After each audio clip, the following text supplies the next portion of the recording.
day and good deeds. Welcome to the We Do Good Podcast. I am your host, Charles Dame.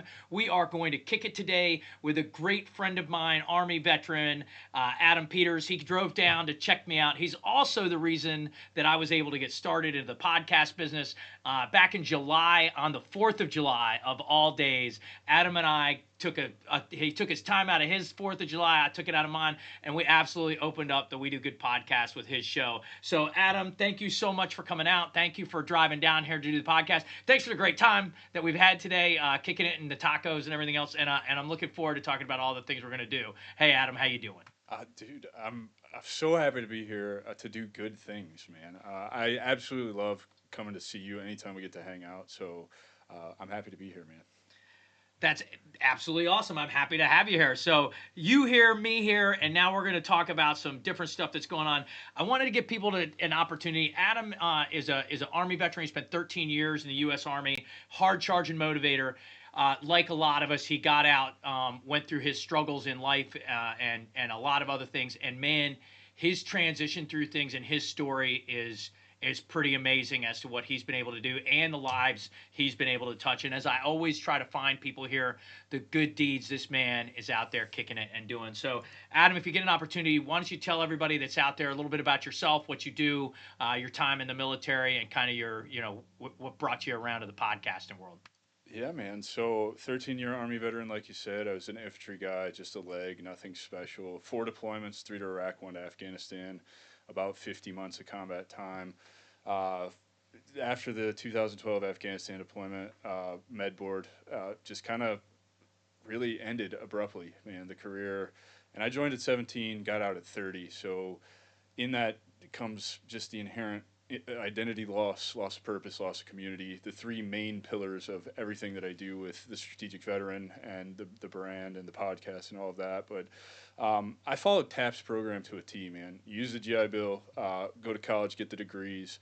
You're a veteran. Everybody's going to want to hire you. You'll make 6 figures. And I quickly found out after college that's just it's a lie. It didn't happen. It's a lie, brother. It's bullshit, man. It's priming and look, man, I struggled. I struggled a lot. I did a lot of things while I was in college. I worked retail at a vape store.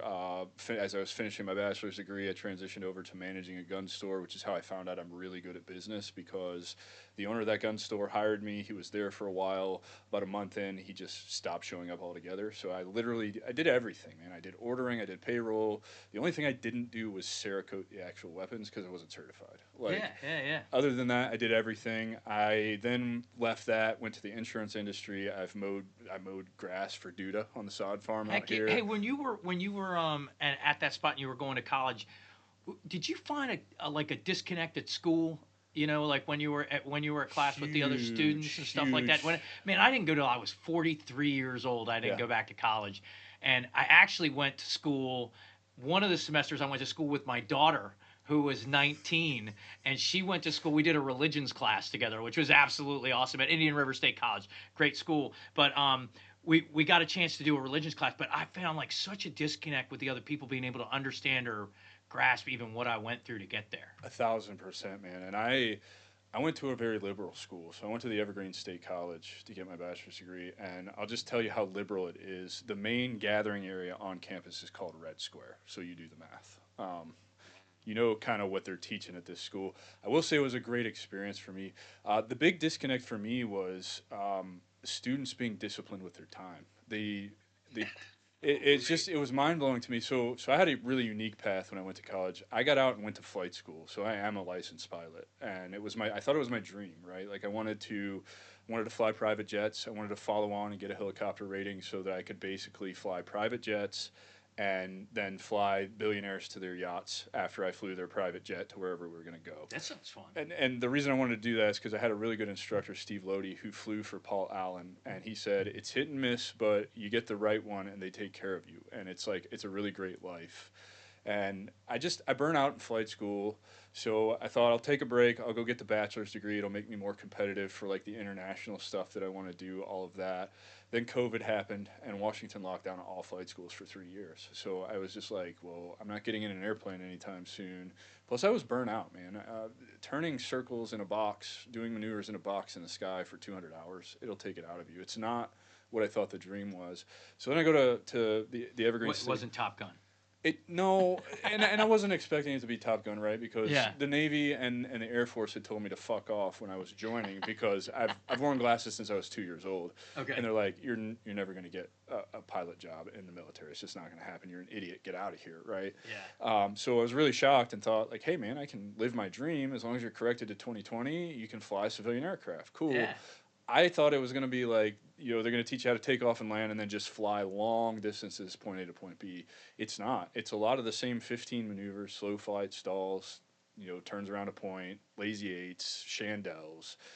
You just get so over it, dude. And I get it. It's like, it's skills that you need to be safe while you're flying because safety is. It's like snapping in on a rifle. You got to have that. It is. That It discipline is. to make sure you hit the target. And so but going through flight school and knocking out the gen ed classes and all of that, they would open up all of the classwork for the classes that I was in each quarter, like on Monday for the week, and I'm like, okay, so you're gonna give me access to all the things that I need to do for the week. I'm just gonna take Monday, Tuesday, and sometimes Wednesday, and I'm just gonna grind and knock out all the work that needs to be done so that I can have Thursday, Friday, Saturday, Sunday to myself. Yeah. And so I'd be sitting in the ops room in college, and these 16. Washington's a really cool state because if you're in high school, they have a program called Running Start. And if you have the grades your junior and senior year, you actually go to college at a very, very discounted rate. And you end up graduating high school with an associate's and a diploma, which I think is a phenomenal program. Absolutely. They have a program similar to that here in Florida now. And we've got friends of ours that their kids are in it. Yeah, absolutely. And so I was in flight school with a lot of 16, 17, 18, and I mean, I don't think anybody I was in class with was over the age of 21. Right. So I'm 30, right? So I'm already a decade older than most of these people. I also have, I mean, just think 50 months of combat time. I have more life experience than these kids will probably ever get. I think, and that's not an ego thing. That's just truth, man. Yeah. Like the lives that you and I have lived are very different than these 16 and 17-year-old kids are ever going to experience. And so, when they would be like, "How are you done with all your work? Like, how is this possible? How do you?" It's like, because I have life experience. What that actually taught me is I don't think college is meant for us when we go from high school to college. Yeah, what do you mean exactly by that? Because man, you do a lot with veterans on this subject and talking to them. And one of the things I saw recently that you had put out, and if you haven't seen Adam Peters' stuff on LinkedIn, please go check it out. Adam Peters on LinkedIn. He puts out podcasts and information on a daily basis. Really strong. One of the more recent ones you put out was you had a segment about how, and it hit home to me because right. So I went to got a degree in information management, cybersecurity, and so I read this post you put out about cybersecurity, and it's about, hey man, don't waste your time going to a school, getting a degree in cybersecurity and getting your cybersecurity certificates without getting any practical experience in the field. Because when you get out, nobody's going to hire you without 2 years of predetermined experience in the cybersecurity world anyway.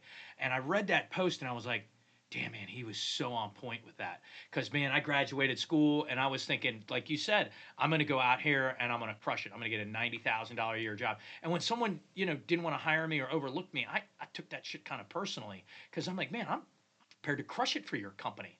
What do you mean you don't want me here? But anyway, yeah, kind of if you can, just talk a little bit about that. So there's a lot there. What I mean by that's some stuff to unpack, right? What I mean by I don't think college is made for us at 18 when we graduate high school.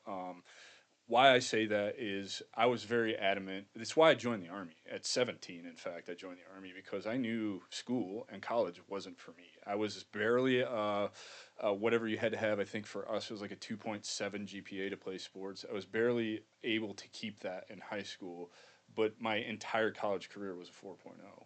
And so what I mean by that is I think college is really designed for you to have a little bit of life experience and some really good idea of what you want to be when you grow up. Yeah. Do you actually know what you want to be when you grow up at 18? No, and I can prove that to you because we're seeing all these fucking kids graduate with arts degrees and liberal arts degrees, and they're worthless fucking degrees because they have no clue what they want to do. They can't make up their mind. I think it's more rare that students start and finish on the track that they start college in and then actually work in that career field anymore.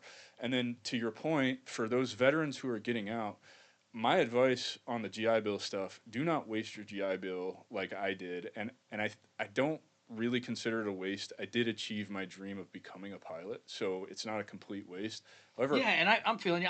I achieved getting something that I wanted. I wanted to have a bachelor's degree. I was like the only person in my family, like in the most recent now in the old generations for sure. Nobody got them, but like my dad, my sister, they had degrees, and so it always was like when I went home or I visited, yeah, I was the Marine hero to the family, but man, when it came to the conversations about certain things, they all kind of, well, we went to college. yeah, And it yeah, was like, yeah. so yeah, I always really wanted that. So, I'm proud that I got it. Definitely proud of my education and things like that. But yeah, so sorry. Yeah. No, you're good, man. And I think for me, it's just I say I wasted my GI Bill because look at what I'm doing now. So when I was going to college, I was going to college because that's what TAP told me I needed to do. That's the Right. roadmap they tell you to follow when you're getting out. What I wish they would have told me is, and look, I'll be honest. The day I got out, standing there with my dick in my hand, feeling completely lost, like what now? I had no idea what I was going to do. It's only by a whim that I went to Clover Park for the flight school orientation day or whatever, and I talked to the assistant chief, Lucas. I can't remember his last name. Awesome human being, flies for I think American at this point, but I walked up to him after I listened to his presentation. I was like, "Hey man, like, is it like a real possibility that I could do this because I wear glasses?" And he's like, "Of course you can do this, right?" Like, Yeah. so Let me demystify this so for you. so for me, I thought I was following my dream. I'm gonna have a career in aviation, but I didn't know what I didn't know about the aviation industry, right? A lot of nepotism in aviation. So those 16 and 17-year-old kids that I was in flight school with, their dads are pilots. Their dads were pilots. Their moms are pilots. So they come from a family of pilots. They've been flying airplanes since they were knee high to a grasshopper. So why is that important? Because everything in the aviation industry is based on seniority. So when you graduate flight school with 250 hours, you need another 1,250 hours. Thank you, Congress, for saying that we need 1,500 hours to fly at the airlines, even though you have a captain who's got years and years of experience who's in charge. Um, so you get to the airlines, and somebody who started when they were 16 years old already has a seniority number. And I'm 30 years old. I'm never going to climb the top of the pay scale. I'm never going to make it there. I'm just too old. I'm going to time out. I'm going to age out. That didn't appeal to me. And then also the burnout, like I said, just the burnout. So back to the college thing, what I want veterans to understand about using the GI Bill and leveraging that is go explore when you get out because you're not going to know who you are. You're not going to have any purpose, and you're damn sure not going to have a community because the military community is going to leave you. They're going to forget about you. They're going to be busy doing the same things that you just spent 20 years doing. You know how that works, so you're just naturally going to lose touch. It's just like when we PCS all over the place, right? Like you just lose touch with those people that you thought you're going to be friends with forever. I talk to maybe 3 Army buddies to this day. It's just is what it is. I talk to more. I mean, I've got more Marine friends at this point that I, Hoorah, devil dogs. So That's just because we're better people. It just is what it is. well, It's all right. It's all right. It's all right. We eat crayons, but y'all, that just is what it is. but So you said purpose. That's a defining word for me, for sure. Literally, right? yeah. Finding purpose. So help help those vets right now. If you could say something to them, like, hey, how do you help them? How do they help themselves? Better yet, right? Define or figure out their purpose when they get out. I think it's as simple as understanding you have a narrative that you tell yourself about why you joined. I used to tell myself it was to get out of small town Indiana. I thought it was for travel. I thought a little bit of it would have been for college money, even though I kind of didn't want to go to college. The truth is we all joined to serve something bigger than ourselves. And so when you get out, We do good. it's it, man. That's it. The strategic veteran, right? Right? Yeah. Amakaya, the plant medicine retreat that I partnered with. I think that's really what I mean is you need to find something that resonates deep inside of you, just like the military did, that's bigger than you, and then go serve that. And for me, that really just looks like every person that I interact with, every single person, I just want to have a positive impact in the next step on their journey in life. If I can do that, I'll erase the years and years and years of being a terrible human, and I'll become the best version of myself and the best human that I can be. Oh, dude, you are more than well on your way to that, and you are that now. I can tell you my own experience with you, which I kind of shared in the beginning. It's been so open and cool to be able to get the an opportunity to just kick it with you, talk business, talk AI, talk all the things that you and I talk and we share. But we also have that same camaraderie of we served, and the fog of war is a real thing. And then how do you deal with that fog of war? And who's around you that you can relate to about that and have conversations with. So in that, I know there's people out there. I've seen it personally. The people that lives that you've changed.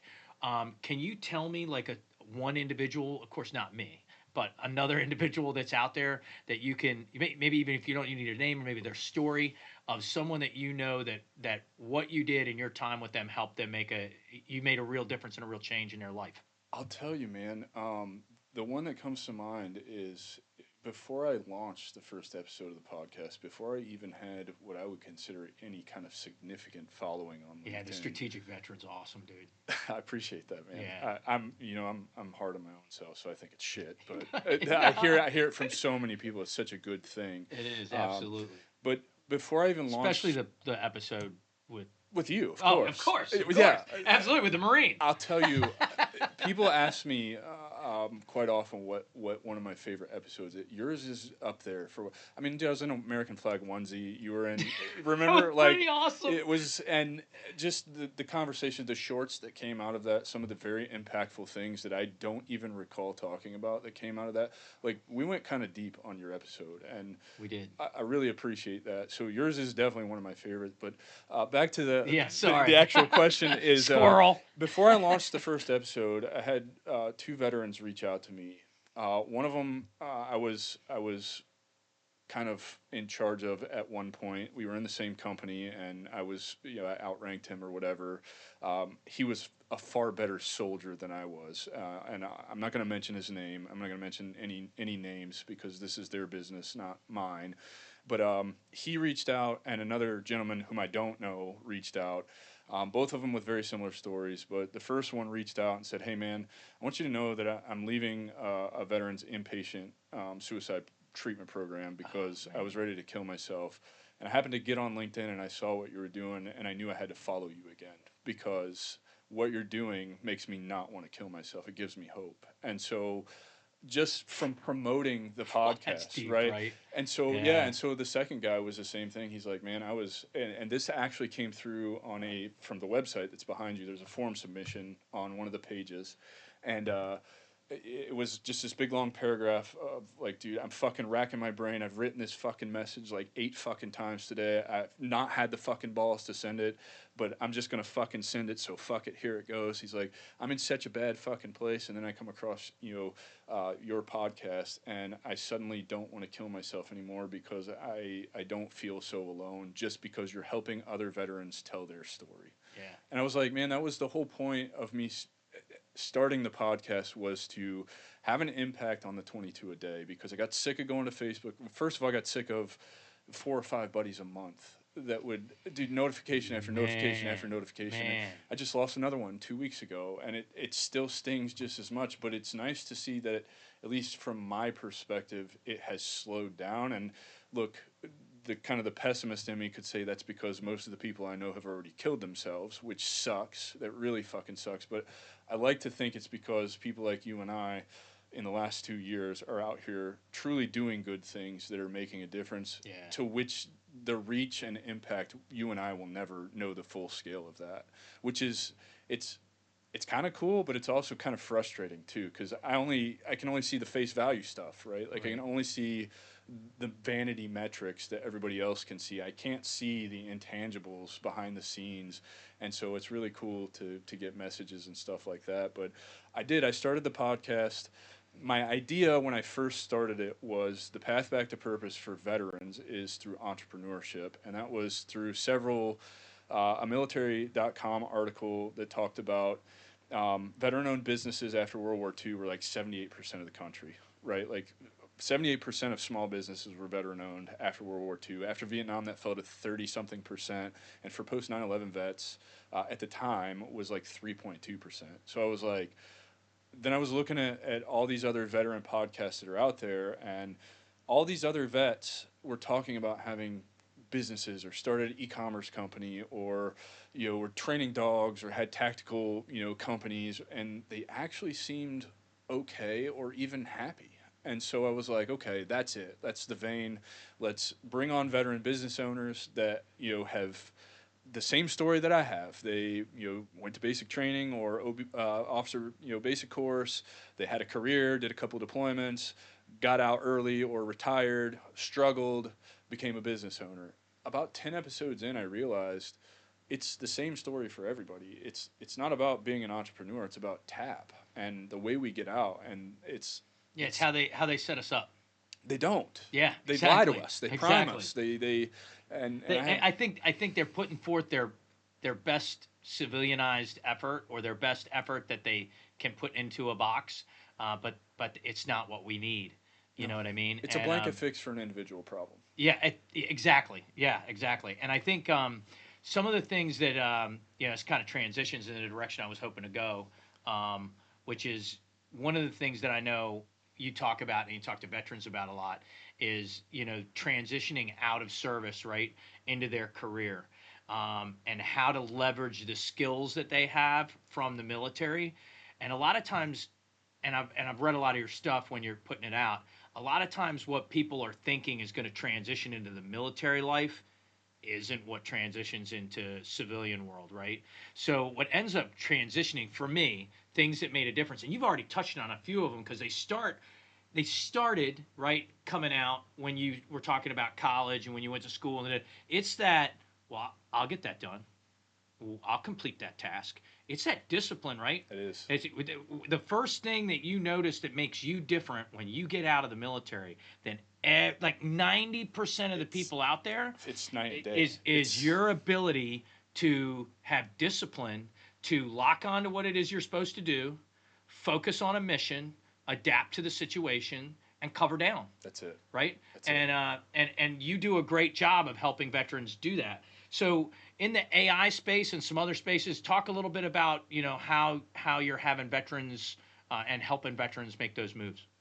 I this is it's such a loaded question. I don't think I'm helping them make those moves at all. I think the value that I'm bringing to them is the ability to get them to think outside of the box, to be the anti voice of all the noise that they're hearing as they're getting out. Their mothers and fathers, their grandfathers, grandmothers, if they're still alive, wife, kids, whatever, significant other, they're all in their ears. The TAP program, your subordinates, your peers, your bosses in the military, they're all telling you you should go do something. Something. They all have an idea of what you should be doing when you get out.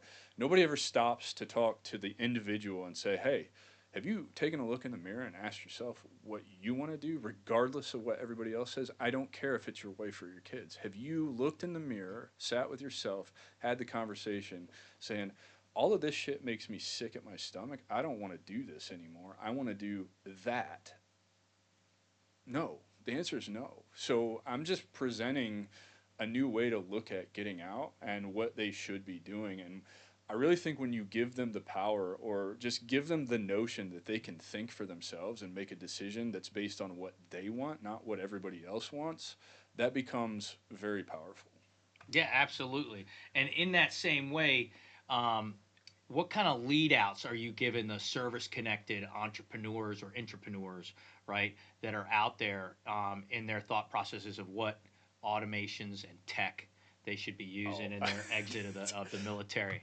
this is an awesome question. I think that every human on the planet should be using some form of LLM right now, and if that's where you start, That's large language that's, model. yeah. Sorry, ChatGPT, Yeah, guys. there you go. I'm a ChatGPT fanboy because I've been using it since it came out, so I'm kind of just stuck with it. Open AI. That's it. I use them all though, like you do probably. Absolutely. Um, I think that if there's one thing that you should latch onto as a human in 2025 and moving forward, it's learning how to leverage an LLM because it is unreal what you can unlock for yourself with a $20 a month tool. Um, Yeah, do you have a simple first step prompt uh, for them when they get out? I do. I would say beyond setting up the LLM the right way, giving it specific instructions, your first prompt should be something to the effect of, I am so and so. Something about what you're interested in, something about what direction you think you want to be going in, and then you end it with, ask me one question at a time to build context so that I can figure out what direction I need to go. Man, that right, and that's the key to it right there. That last part It's that's is have the AI ask you the one. first question, and from that first question, you just continue answering question after question for maybe 20 to 30 questions, and at the end of that, when you what you and at the end of that, you say, okay, now you have an idea of what it is that I'm thinking about from the basis of these questions. Tell me what you think. Tell me what you got. What ideas do you see That's it. for me in my future? Where do my skill sets Where do my lie? skill What do right? those apply to if you're a 9 to 5 person? Which look, I'm against it for me. I'm not against it for everybody else. If you're a 9 to 5 corporate stooge and that's what you want to do, more power to You're you. not a stooge. You're just fine. You're just not like Adam. Well, I'm still gonna call you a stooge. Like, and people call me an idiot because I take risks on myself and don't know what I'm doing 90% of the time. And um, you know, Oh, but you can then use all of that information because when you prompt it to ask you one question at a time, it won't. It'll build better context because you'll end up answering questions in your responses to the first question of 5 other questions that it would have already asked you. So it doesn't become redundant and it really gets more robust. So it really starts to understand you, and then it's trained on like a trillion parameters at this point. So it knows literally everything, and it has access to the internet, so it knows what's out there. And if you then know how to stack tools, it gets even more powerful. But just at the base level, it can crawl the internet based on your skill set and who you are, and it can go show you a whole list of things that you may not have even known existed in the corporate world that you would be a great fit for and competitive for and uniquely qualified to go and do and excel at. Same thing if you have a business idea. I've talked to one of my favorite examples is a female Marine of like 26 years. She restored furniture on Facebook Marketplace her last couple of years, made like 20 or $30,000 doing it in a year, just kind of part time, whatever, when she had time.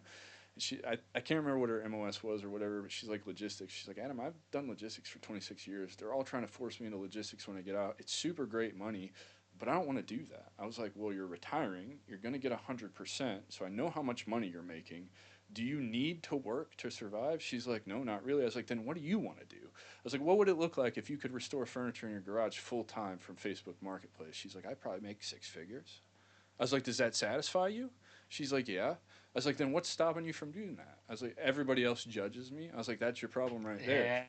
yeah. You're not listening to your own intuition. Your own intuition is telling you that this is good for me, that I can be happy doing this. But because it doesn't make $1 million a year, or it only pays 80,000 and not 105,000, you don't want to do it because that's not what everybody else says you should do. Well, what is the individual veteran? What do you want to do? Look, man, I'll be honest. I've made like 20 grand in the last 2 years, aside from my retirement and my CRSC money. I'm way happier, and you know this to be true Yeah. because you know me in person. I'm the same person every time we talk. Yep. I am way happier than I ever would have been working in corporate America a 9 to 5. Does that mean I don't have bad days? No, I have plenty of bad days. There's a post I did for Veterans Day last week. I had a really bad day. But moreover, I'm just full of joy. I don't hate waking up every morning. I don't hate anything about what I do. It's friggin' Wednesday, random Wednesday, and I get to come drive an hour and a half to come see you and hang out, have Eat tacos, and you know what I mean? tacos. Eat Yeah, tacos, we shoot got a to eat tacos. podcast, We did shoot a and podcast. talk business, man. And Absolutely. it's like this is a day of work for me, and like you haven't heard me bitch one time about being tired, about I don't want to be here. I think the longer we're together, Yeah. the higher the energy gets. Absolutely. Absolutely. The veterans that are out there when they're getting out, what give me three.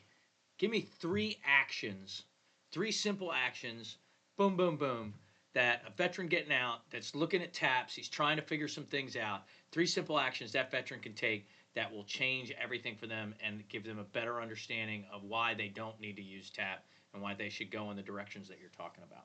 Look in the mirror and have the tough conversation with yourself. It's the absolute first thing you need to do. And what do I mean by that? What am I interested in? What resonates with me? Take inventory of where you're spending your time. What are you scrolling? What content are you consuming? Because that's likely going to tell you what you're interested in. And I promise you, it's 2025. You can make money doing anything right now. Anything, literally anything. Yeah. If it's a hobby, if you enjoy it, there is a way to leverage that thing to make money. The second thing is tune out all the noise. Ignore everybody else's opinion of what you should be doing, to include those closest to you, to include your wife and kids, because at the end of the day, you have to take care of you first, because if you don't take care of you, everything else down the line suffers. I promise you, the minute I started putting myself first and truly putting myself first over literally everything else, my life got exponentially better, and those other things just naturally started to fall into place. Absolutely. The third thing is learn how to network. And I don't mean network, I mean learn how to build relationships. I hate the word networking because networking to me is stuffy. It's shaking hands. You know, I like community. Community. Learn how to build your community. Your community. That's your community. Yes. And you know, one of the best places we can find our community when we're out there looking for it, man, I really like that you said that, is through doing good deeds.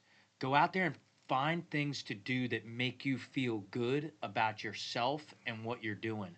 And you will build a great community from that. Yeah, 1,000%, man. And the reason I say that is because it's taken me the better part of a year and a half to truly understand people. It's people. People are the key to our success. Period. End of story. The people, and you guys have all heard this. This is all the business gurus, all the self-help gurus. They all say your network is your net worth. You know, people are the key to success. All of it. It's so true. And until you have the right people around you, until you've really experienced relationship building and community building as an individual, and like doing it for yourself, to surround yourself with the people that you need to get to where you're going, you won't ever really understand it. And why I say I hate the word networking, because that's stuffy. We're in business suits, we're handing out business cards that nobody's ever going to look at. You're going to take them home, put them on your desk, put them in a coffee cup somewhere. I'm going to scan them into an AI filter, dump them into an automation, and talk to those people on a regular basis. But that's just me. I'm just saying. I'm just saying. But most people, saying. That's most what I'm people gonna do. aren't thinking like we are right now. That's further down the road, Charles. Come on now. But it's true, man. I hear it from veterans all the time. Like, Adam, I want to be a recluse. I want to just wall myself off. I don't want to talk to people. It's like, well, how the hell do you expect to get anywhere in life if you're not going to talk to people? Because Jeff Bezos didn't get to the top of Amazon by himself, and Elon's not a trillionaire because he didn't have people. PayPal didn't hurt him. You know, yeah.